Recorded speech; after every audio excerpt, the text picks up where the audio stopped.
Hello, hello. This is Nancy Juetten. I am the host of the Learn More, Earn More show and the creator of the Love Your Business, Love Your Life Inner Circle. And I am super excited today about a show that we're doing about podcast guesting and content repurposing. Content repurposing.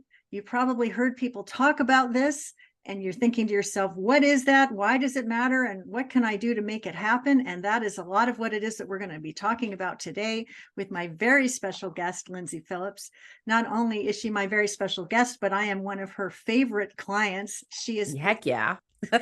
She is the number one jewel in the crown that I've added to my team this year to create really big results that are exciting to me on every level.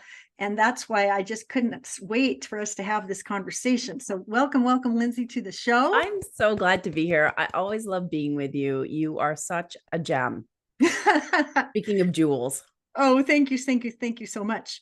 So before we get into the whole nitty gritty of our conversation, if you've not met Lyndsay Phillips before, she's the CEO of Smooth Business Podcasting. She's a speaker, a guest expert, a host of Leverage Your Podcast Show, and the creator of the Podcast Leverage System.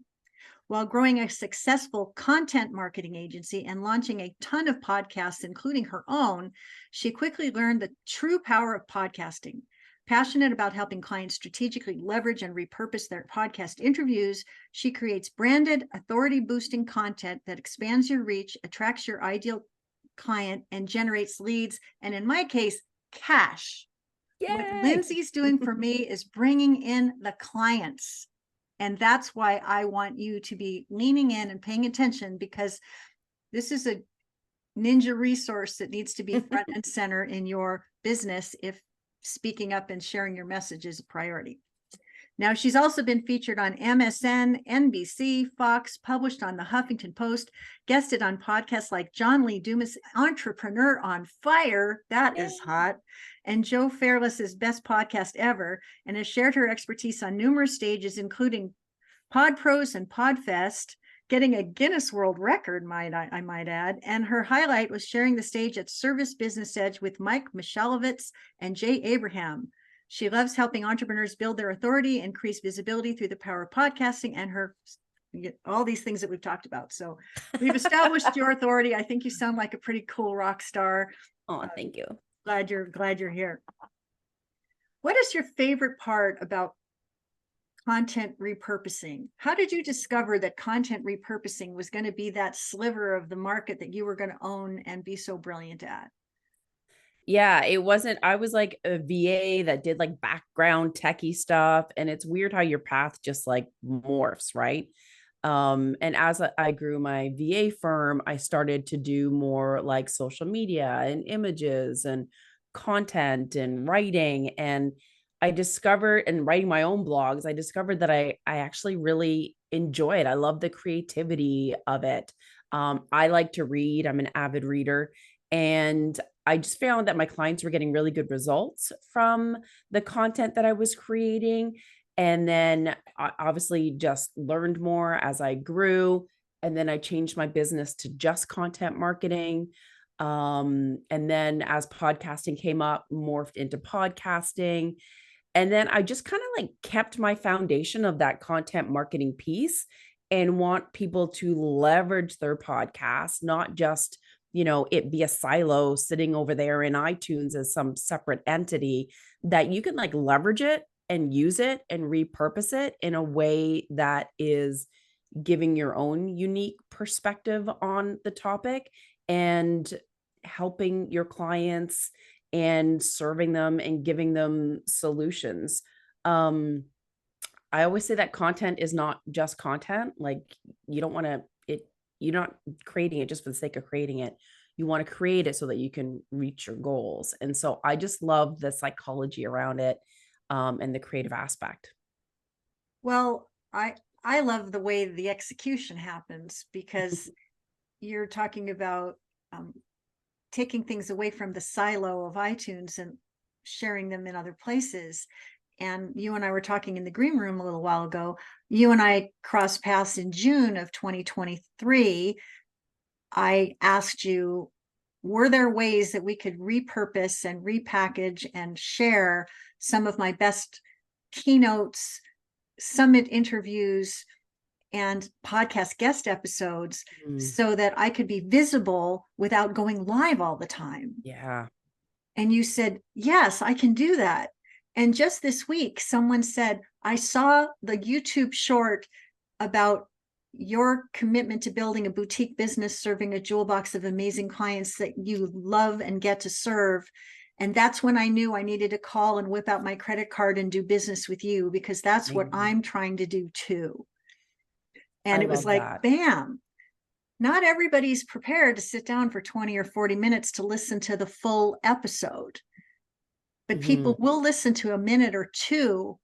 And if you can convey something juicy and delicious and intoxicating in a minute or two, there you have a YouTube short or something to pop on Instagram.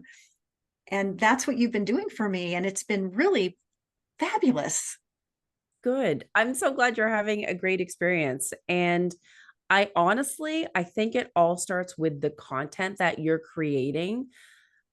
I really, really resonate with what you say and how you say it. And you come across as very genuine and authentic. And I think that is like the foundation of any content, that you are being true to yourself, you are being authentic, you are being passionate, you are being compassionate to other people and what they're experiencing, and you genuinely want the best for people. And I think that is at its core. And I feel like if it was content on, like, I don't know, tax saving tips, sure, that's good. But I think the magic is in what you are saying. But I have the skill of like pulling that out and then branding it and making it look good and like, distributing it everywhere so that you are visible and seen. And you do that so well, because sometimes you can't see the label when you're in the jar. I love And that saying. and I'm here posting things kind of randomly that I think might be of service to my community. And I think within the first day that we were on board with each other, you said, well, your logo needs to be stronger, your color palette needs to be stronger. These are some things that need to happen so there's a consistent experience across all the platforms. And now when I show up anywhere, I have the Lyndsay touch on everything that's out there, which makes it consistent, branded, looking like I care about what I'm doing and doing it in a world-class way. And I think that speaks to the needs that a lot of messengers have to get that kind of support. Because for me, my eyes kind of glaze over with some of the technical details that are associated with creating these things. But my sense is that you feel you're like a pig in mud. You're just having the time of your life. I do love it. And I've been called like a taskmaster by my clients, and like, I'm not afraid to share my opinion, and I'm not being rude, and I'm not playing a devil's advocate. I truly want the best for my clients, but I don't always tell them what they want to hear, because I'm like, I don't say this is a hot mess or anything, but I'm like, hey, we need to do this, this, this, and this so that you up level. If you're not ready to do this right now, that's totally cool. Maybe let's prioritize how to optimize things so that you can get more leads, so that your brand is consistent. But I have a really good eye for like all those little tiny things that you may not realize. And it is fun for me. And I love kind of like doing that refresh, and because those little nuances and those little changes can be very impactful. Yes, they can. And I can't say enough good things about it. So if someone's watching here today and they're going, well, I've been on a whole bunch of podcasts, what are some easy steps that they can take to showcase themselves as a guest expert? There are a couple of golden rules that I have. And it's positioning yourself as a guest expert. And there's just simply a couple of opportunities that you don't necessarily think of. One is to look at your LinkedIn profile, Facebook profile, all that good stuff. Does it showcase you as a guest expert? So when someone goes to your profile, do they know that you guest on podcasts? you can simply change like your bio, even your little header of your title and put little icons in it or whatever. Say you're a speaker, you're an author, you're a podcast guest expert. Say that you do these things so that people don't have to dig and find, and they see you as an expert right away. There's also the featured articles section of LinkedIn. So when you are guesting on an episode, you want to, I'll go into this a little bit more detail later, but you want to publish it on your website. So therefore, in that featured article section, you can showcase an episode that you guested on. So again, when someone's going to your profile, they see that you guest on podcasts. Now, your website, you can have I don't know what you want to call it, like a media page or press page, speakers page, whatever it is, so that it's got your bio, your picture, your list of your topics, your questions, but even showcasing, hey, I've been on this stage, this podcast, that podcast. So when people are going to your website, they know, ooh, she's been there, done that. She's guested. It's a no-brainer for me to like pick that person and have them guest on my podcast, because I know they got it going on and they are professional. They're an expert. I don't have to worry and try to like vet them. And then the beauty of publishing your episodes on your website as like a blog post, again, that's content from an SEO standpoint and so forth. But when people go to your website, they're like, oh, holy, they've guested on a lot of podcasts. Then they can listen to it. They can check out what your topics are. They can picture in their brains what it would be like to have you on their show. So they're just 2 quick steps to position yourself and be known as a guest expert, so that it opens up more doors for opportunities. I love those tips. And I think that if you are someone who has had at least 3 to 5 podcast guest spot episodes, you have enough to put up a press page on your website.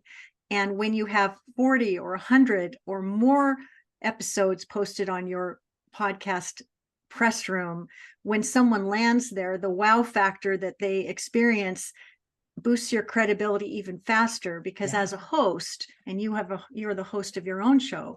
I mean, if you've got a guest that's has a press room in it and beautifully showcases their episodes over here, and then you have a guest that talks about the same thing, but when you go to their website, they've got nothing.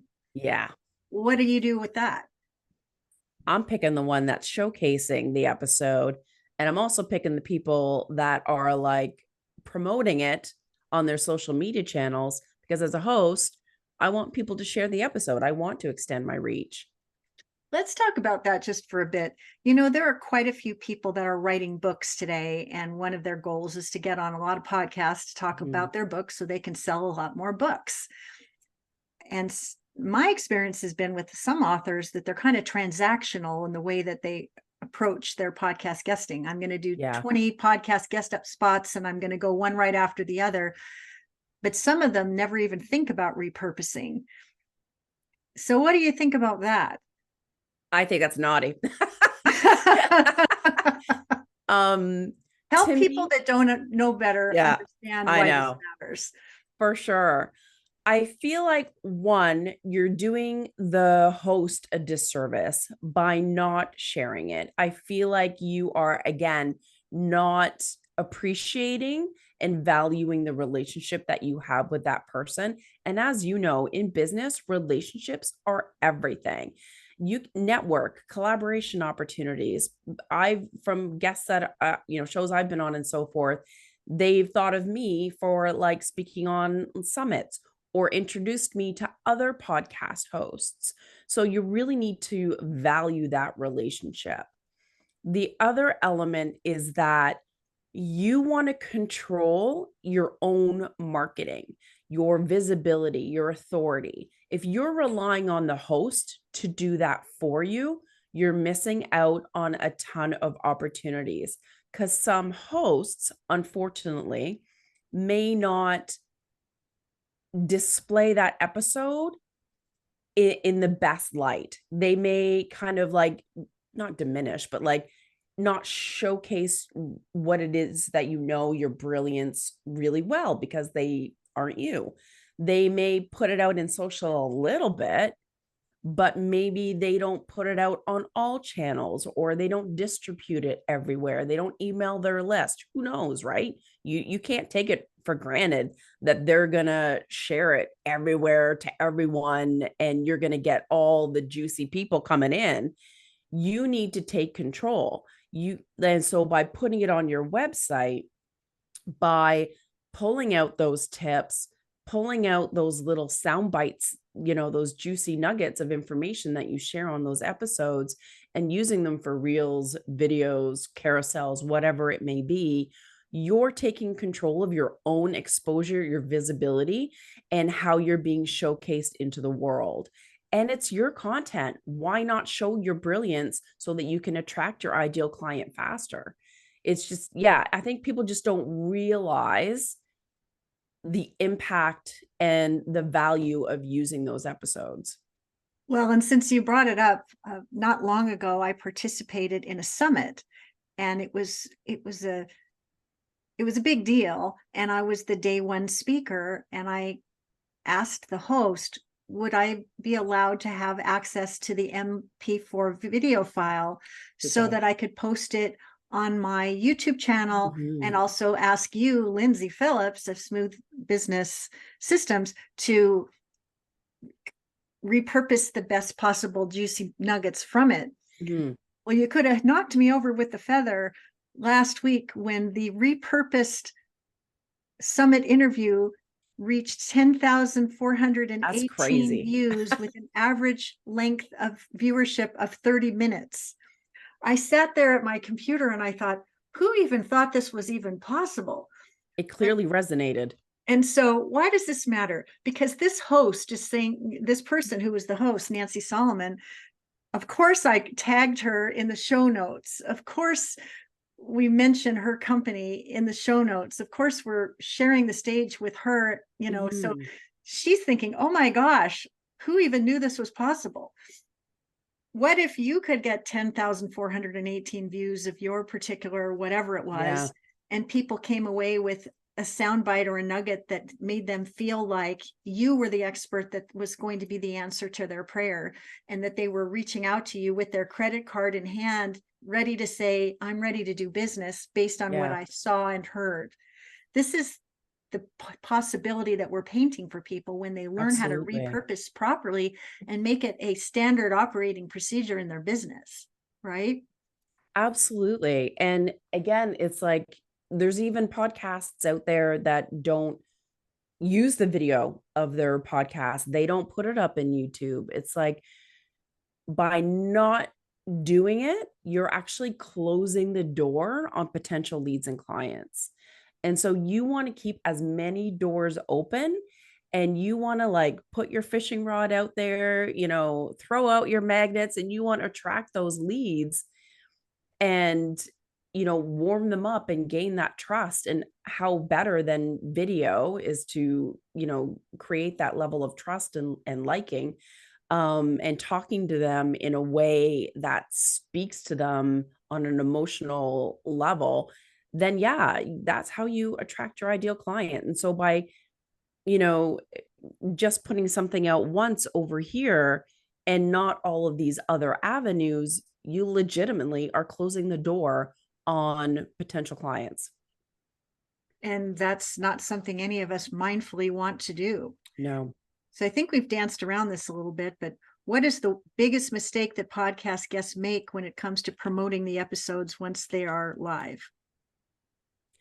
Is the one and done. Is they just, send out an email, or send out a social media post to say they're on it, or they only, again, rely on the host to post it, tag them, and then they comment on the post, and that's it.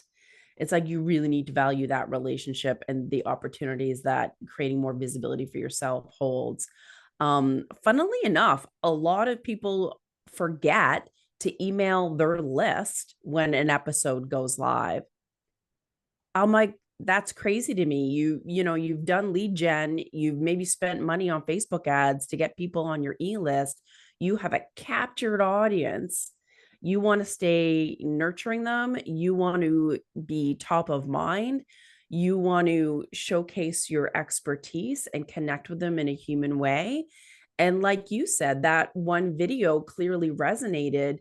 Can you imagine like emailing that or a piece of it or whatever to your list? That may be the one piece of content that they're like, oh, I need that person to help me out with XYZ. And that'll be the reason why they finally reach out after being on your list for 6 months.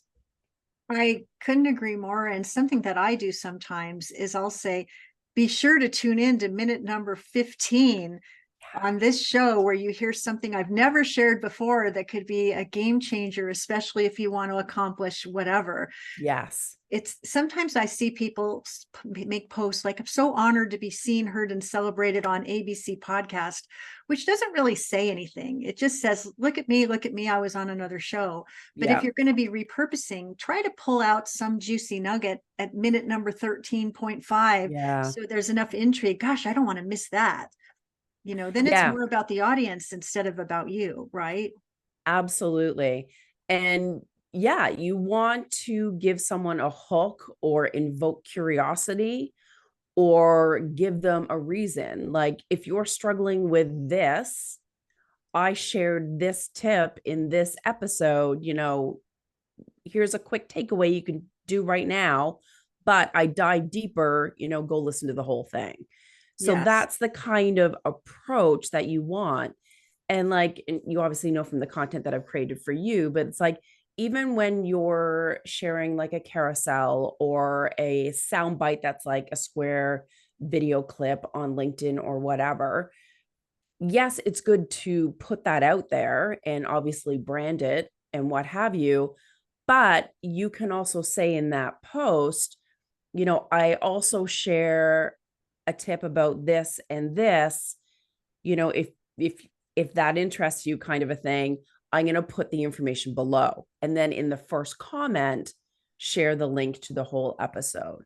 So you're not always being promo, go listen, go listen. So it's not really in your face. You're serving them and you're giving them content, you're helping them and you're hooking them in.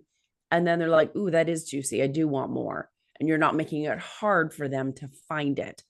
So that's I kind of love another how of good view. service this approach is, because they can have a snippet, they can have Yeah. a little intrigue tip, and then they know where they can go to get more. And when people are compelled to go and get more, what I notice is that when they do reach back to inquire about doing business, the enrollment conversations are a lot shorter, because Mm-hmm. people, if you truly do bring your best self to a conversation and people can feel your heart and your intention and your mission, they will either run in your direction or run in the opposite direction. But Yeah. when they're running towards you, they're ready to do business. And that means a better life for everybody. I was talking to my husband the other day, who's got a new business that he's starting. And the words he used were, I just want to talk to hosts about something I'm interested in that their audiences are also interested in, instead of running into a cold lead. When you're Yeah. making outgoing sales calls, it feels like a lot of work. It's a lot of heavy lifting. Yeah. Smiling and dialing and hoping you don't get voicemail is kind of what that's all about. Whereas when you're on a podcast, you're talking about something you're interested in, that the Yeah. host is interested in, that the audience is interested in. And there's an audience listening that could possibly be a client to benefit Yeah. whatever that is. Like, this is the anecdote to anyone who can't stand cold calling. I love that. I've never really compared the two, but you're so right. Like having that cold call conversation, it's just awkward and stilted. But when you're listening to like a podcast episode, or even better, seeing the video portion of it, you see that chemistry between the two people. You can see the passion in the person's voice. You can see, their eyes, their personality. And like how genuine, or if you connect with them, because I've watched some podcasts where like that person's not my jam, like they're just not my type, they're too high energy for me, I can't even. Right. I so get Some, that. I was at a right. live event about a week or so ago, and there was one speak to sell occasion one right after the other. And after 3 days, you sort of get practiced of what to expect. Oh, this is what they're going to do now, and this is what they're going to do now. But when you do your debrief after the 3-day event and you think, who do I remember most from all of the presentations that I heard? Why do I remember them best? What did I like? What was drawing to me to them to the point that I wanted to inquire about doing business, or maybe even I whipped out my credit card. But the beautiful thing about podcast guesting, I think, is that you can show up as you are without the pressure of the hard sell. But if what it is that the problem that you're solving is something that is a problem that the listeners are experiencing, they know who to call now. And that's really what we're talking about here. It's just like content repurposing. There's an art and a science and a process to it that for some who are watching or listening today may be completely unfamiliar. Now they know that Lyndsay Phillips is the person who knows the rhyme, the reason, and the approach, and can take this off your plate so that you can elevate. And that's really what I'm hoping people are inspired to do. Now, let's talk about ways to generate more leads when you guest on shows and some call to action strategies. Let's talk about that. Yeah, I think it all starts with your interview.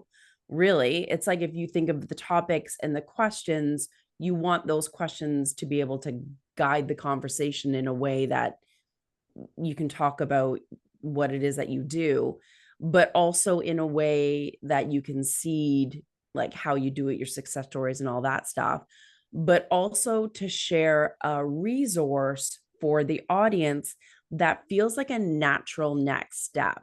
So we're obviously talking about, content repurposing. Yes, I have a podcast guest leverage system to be able to do that. So, sharing a resource that shares that makes sense. If I shared, I don't know, something Ginsu on email marketing. What's that? Ginsu steak knives. Yeah. Okay. Yeah, exactly. Right. It needs to be like aligned and congruent with what you Yeah. do. It's like, I've been talking about podcast guesting and repurposing, but as my free gift to you, Ginsu steak knives. You're hilarious. Yeah, exactly. It's just people are like, or if you just say, oh, just go to my website, or just connect with me on LinkedIn, it's not enough for them to become a lead. You can't give your website and then hope and pray that they find your stuff, make it easy for them. So let's make it easy for listeners right now. You probably have a free resource that's relevant to podcast guesting. Where can people go to get that? Lyndsay Phillips. I know. And bad me, I don't have the link handy in my brain. Oh, I know what it is. I have it right here. Let me just put my glasses on. I know. Is it leverageyourpodcast.com/free? Yes. leverageyourpodcast.com/free. And when they go there, what are they getting? They can check out my podcast leverage system so they can learn how to create a super easy system to make authority boosting content without the overwhelm and get more leads and more clients. Okay. So leverageyourpodcast.com/free. Here's what's good about this call to action. It speaks exactly what it is. Do you want to leverage your podcast? Yes. And /free. Oh, I can go get something for free that will help me leverage my podcast. Alrighty then. So right. Which brings me to another follow-up question, which is just fun to do. I'm sure as a host or as a listener, you have heard many a person extend a call to action that was not as clear or crisp or easy to remember or spell or do. Share a couple of anecdotes of what people do wrong when it comes time to wrapping it up. They kind of go on and on and on, or they share like 4 different resources. You need to just share one because people aren't going to remember. Sure, things might be in the show notes and what have you, and they may go there, but you want to make it kind of like short and concise.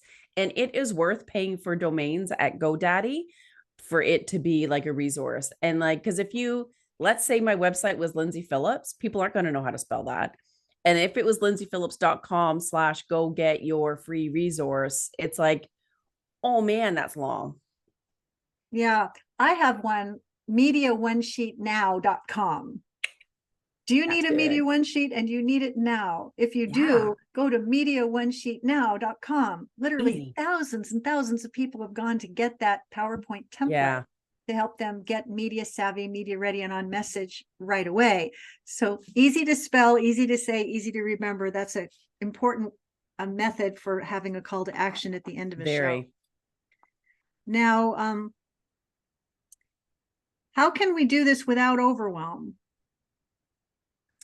I know it's a lot of moving pieces. The key is to having a system. And if you are doing it on your own, or you're managing it on your own and you have your own VA team, use a project management system. I use Teamworks, but I mean, there's Trello, there's Podio, there's like a bazillion out there. Just use something, and then make a list of all the moving pieces that you need to do. So for me, when I guest on a podcast, I just actually had 2 go live this week. So I have to, like, I create my own show notes because quite often theirs is me.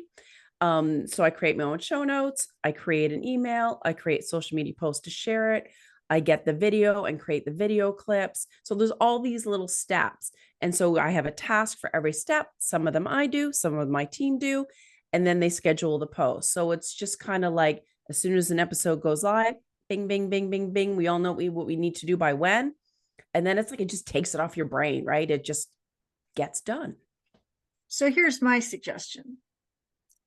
I highly recommend that if you were watching or listening and you know that podcast guesting is your favorite visibility strategy, and you know that you are not leveraging your content properly or consistently or systematically, my suggestion is to run and not walk in the direction of Lyndsay Phillips at Smooth Business Systems, because just let her do it for you.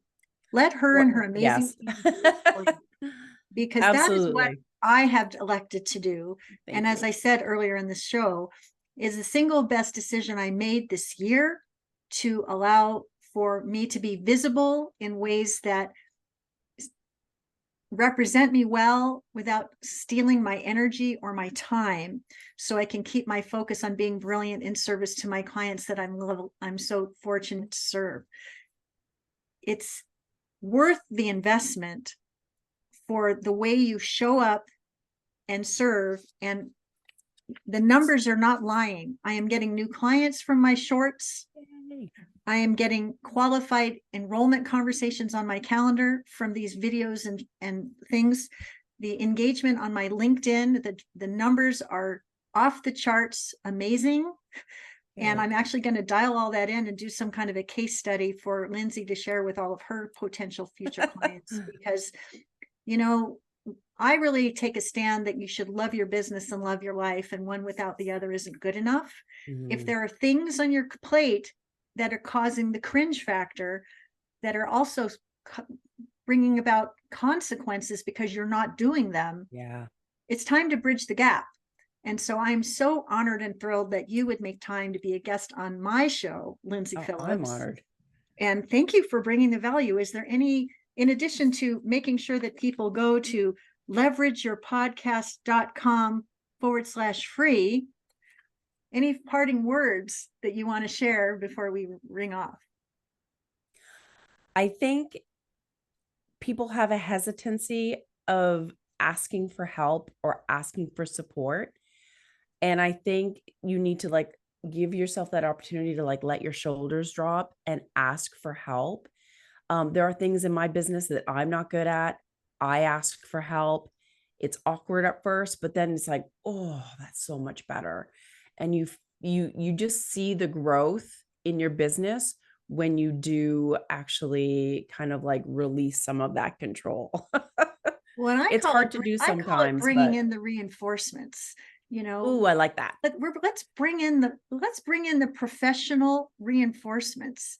And I will say one more thing about all of this.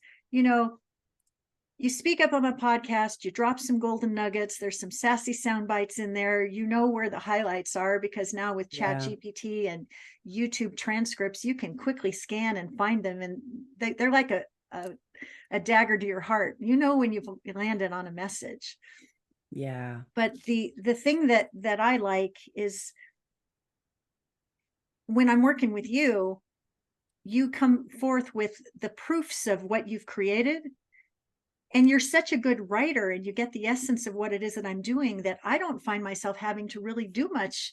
I say, this looks great, run with That's it. awesome. I don't have to say, change this, change that, or lift my leg and, put some kind of spin on it that isn't already there.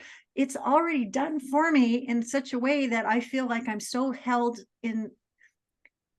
I'm being held in such a fabulous way that when I show up online, people experience me in a way that I feel really proud to demonstrate. And I would wish that for any serious entrepreneur who's aiming to amplify their authority and boost their impact and also make more money. Because why would you want to spend time doing all this stuff that may not be in your genius, when Lyndsay Phillips and her team at Smooth Business Systems are standing by, ready to do that for you? Bring in the reinforcements. That is my final salvo on that. So thank you, Lyndsay, so much for being my guest. If you have Thank gotten value you. from I adore today's you. show, won't you please like it, share it, post a comment? And if you have not hit that red subscribe button, do that for me, won't you please? We crossed over Yes. 1,000 subscribers a couple weeks ago, and I couldn't have been Yay. more delighted about that. Let's go for 2. Yeah. Heck yeah. So with that, Lyndsay, thank you so much for being my guest. Thank you for tuning in to the Learn More, Earn More YouTube show, and I will see you for the next episode very soon. Thank you. Bye, guys.